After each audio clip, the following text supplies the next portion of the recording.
வணக்கம் நண்பர்களே.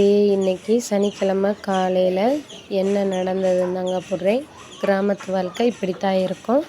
அழகான கிராமத்து வாழ்க்கை. காலையில் எந்திரிச்சதுமே கோழி எல்லாத்தையும் திறந்து விட்டுட்டு 2 வாசல் இருக்குது. 2 வாசலையும் கூட்டணும். ஒன்று தார் ரோடு, இன்னொன்று மண் ரோடு. சாணியெல்லாம் கரைச்சி போட்டு இங்கிட்டு குளம் போட்டு அங்கிட்டும் குளம் போட்டு இப்படித்தாங்க கோழியிலையும் திறந்து விட்டு அதுகளுக்கு தண்ணி வச்சு இற வச்சு அதுக்கப்புறமா தான் நம்ம வீட்டு வேலையை பார்க்கணும். நம்ம சொந்த வேலைகளையும் பார்க்குறது.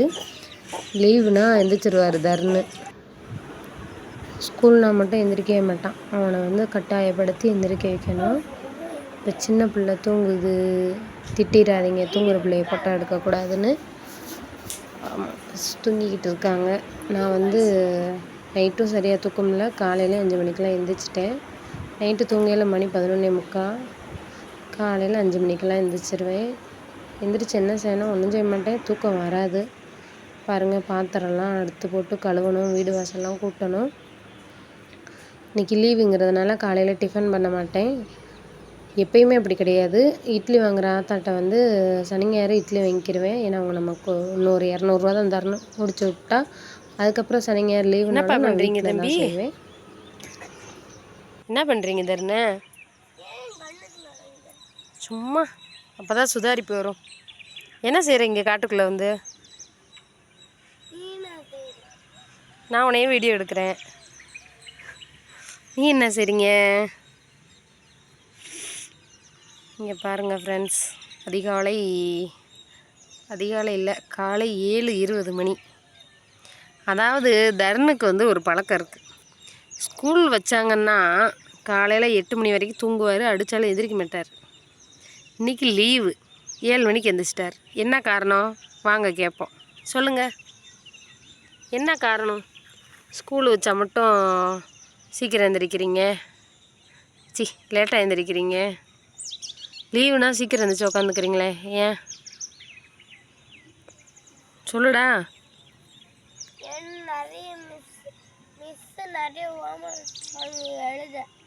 அதான் டியூஷனில் எழுதியிருப்பியே.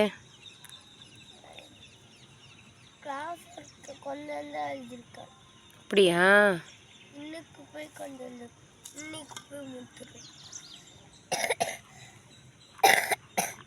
இப்போ படிக்கிறதுக்காக எந்திரிக்கிறீங்க.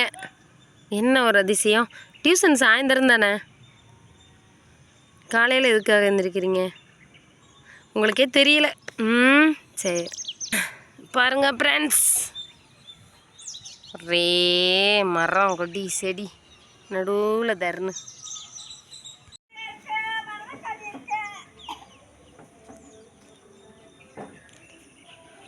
என்ன கீரை இருக்கு பொன்னாங்கண்ணி? இறக்கவா? இப்படி நட்டு வச்சுன்னு வச்சுக்கேன். அது ஆடு மாடு தின்னுட்டு போயிடுது. பொன்னாங்கண்ணி கீரை இறக்கவாமா? பொன்னாங்கண்ணி கீரை 20 ரூபா, மணத்தக்காளி கீரை 15 ரூபா, முளைக்கீரை 10 ரூபா. இப்படி தாங்க கீரை நிலவரம் கும்பகோணத்தில். நான் வாரத்தில் ஒரு 3 நாள் கீரை வாங்கிடுவேன். ஆத்தா கொண்டு வந்துடும். ஒரு நாள் விட்டு ஒரு நாள் 3 நாள் கொடுத்துருவாங்க. இவங்களுக்கு வயசு 80 வயசுக்கு மேலே. இப்படி தான் கிராமத்து ஆளுங்கள்லாம் நல்லா கீரையெல்லாம் சாப்பிட்டு கெதியாக இருப்பாங்க. டவுனில் உள்ளவங்க பீஸா, பர்கரு, பிரியாணின்னு சாப்பிட்டு சீக்கிரமாக சாப்பிட்டு சீக்கிரமாக போயிடுறாங்க.